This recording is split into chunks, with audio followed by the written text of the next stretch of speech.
Alright, tell me how to do it now. Show me how to hone a cylinder wall. How to hone a block.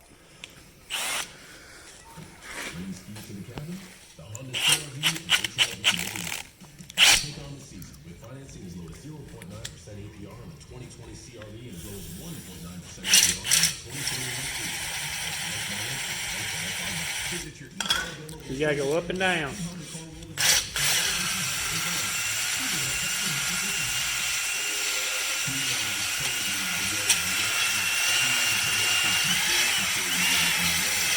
And that's what gets rid of the block scarring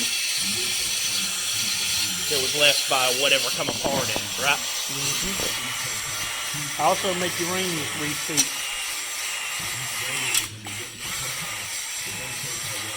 You notice I ain't doing 9,000 miles an hour with it neither, right?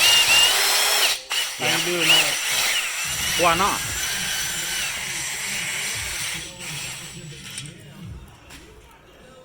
You're ready. You're looking for a crisscross pattern on the honing. So like that. Yep. Those little grooves right there still there. So keep going till it's gone. You ain't got to. You can stop right there.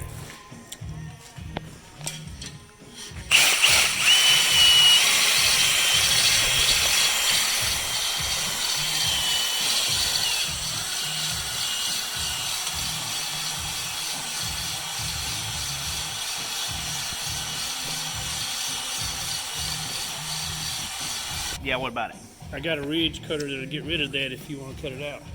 Of course. You already know I want it back to like it was.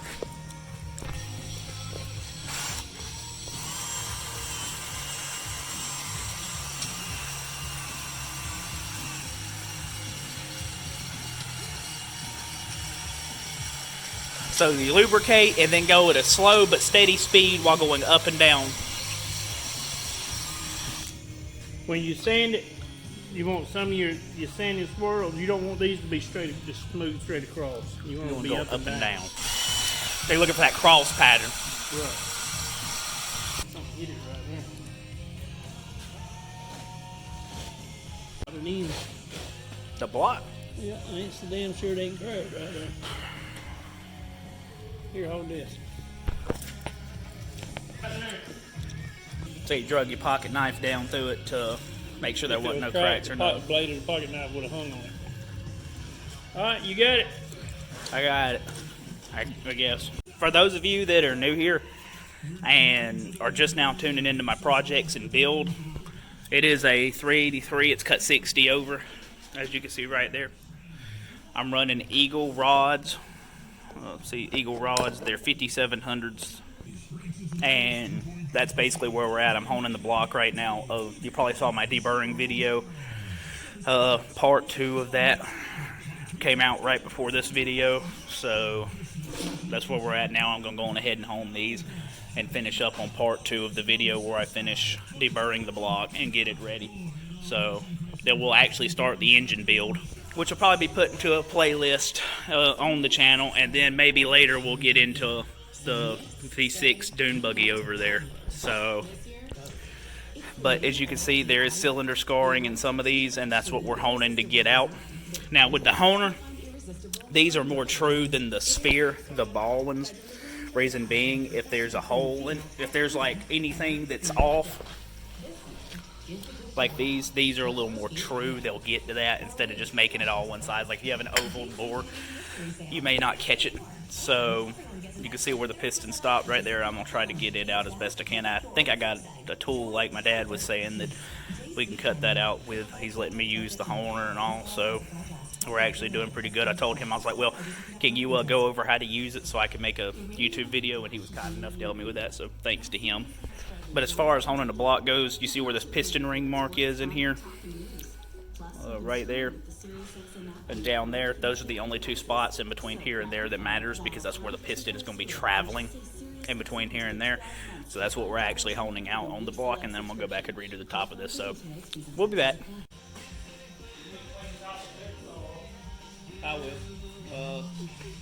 Also, something else that I need to do is show them how to put the gap on there. So you're gonna take this. I got mine set at 90 right there. Put this in first, and you're gonna put the piston in. We're checking how tight that is. And you want a little bit of play in it, but not much like that. If it's not centered up, you won't get it in there. But that'll work. Press stop. Alright, we're to a point where I can start pulling the pistons off of the piston rods and we can start weighing them out. So we're going to go on ahead and get started on them now.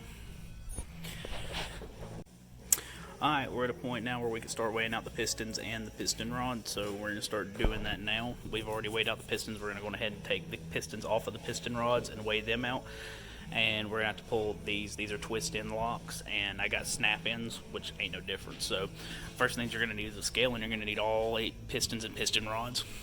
Alright, so we're back, and I've already pulled one. So how we're going to remember where each of these went is the short side goes toward another piston, so it would actually, another connecting rod, so it would actually sit right here like this, and these, the long sides, go toward the mains. So that's how you remember which way goes where. You also have to remember the orientation of the piston on here, so that way you can get the valve reliefs right, because the exhaust. Alright, so the best way to remember how these orient is that the short side always goes toward another connecting rod as to where the long side always goes up against your mains. So they go in there like that, and it's easier just to lay your pistons out like this so you know which one went where. It's also important to remember where the cap goes. The intake on these is a 2.02 valve, and that's where your valve reliefs are. That's what the dipples in the pistons right here are called. They're called valve reliefs. And you got to pay attention to it, because you can't run like a 2.02 valve on a stock piston because of the valve relief on the heads. So you can't run a small piston with the big set of heads. So that's how the connecting rods go. As far as these goes, they have twist pins in them, and the twist pins are, well, for the wrist pin, the lock is actually a twist pin lock, and they're aggravating as hell to get off, as I'm finding out now, which is why I got the snap rings. But once we get all these off, we're going to go on ahead and weigh these out, zero them out, get them filed down where they all do the same, and I'm probably going to end up stamping these with the numbers of where they go in it. So you got to think like the motor's in right now, and it's upside down. If this is the front of the motor, this would be 2, but this would actually be the back of the motor. This one would be 7, 8, 5, you get the point, 6, 4, 3, 2, 1, you get the idea. And as you can see, I already have them oriented like that. Now, don't let a backwards cap fool you, because sometimes the caps can be on backwards. Let me see. I got one here that the cap's right here. The cap's on backwards, and if you weren't paying attention to that, you could line them up wrong. So just something to keep in mind when you're laying them out and doing them. Well, anyway, I'm back now, so talk about these. Yeah. Now we're going to cover how to take one out. So, hold on. Alright guys, here's the thing. I ended up with way too much footage today. I ended up with like 20-30 minutes of footage, so I'm going to be releasing them in like 8 to 10 minute parts. So this will be the end of part 1. Part 2 will be up tomorrow, and this first one is rehoning the block and also some deburring stuff, and probably weighing out the pistons and understanding how they all go together and match up, as to where tomorrow we'll be putting the pistons to the wrist pins and the connecting rods. So stay tuned, and feel free to like, comment, share, and subscribe, and as always, have a nice day.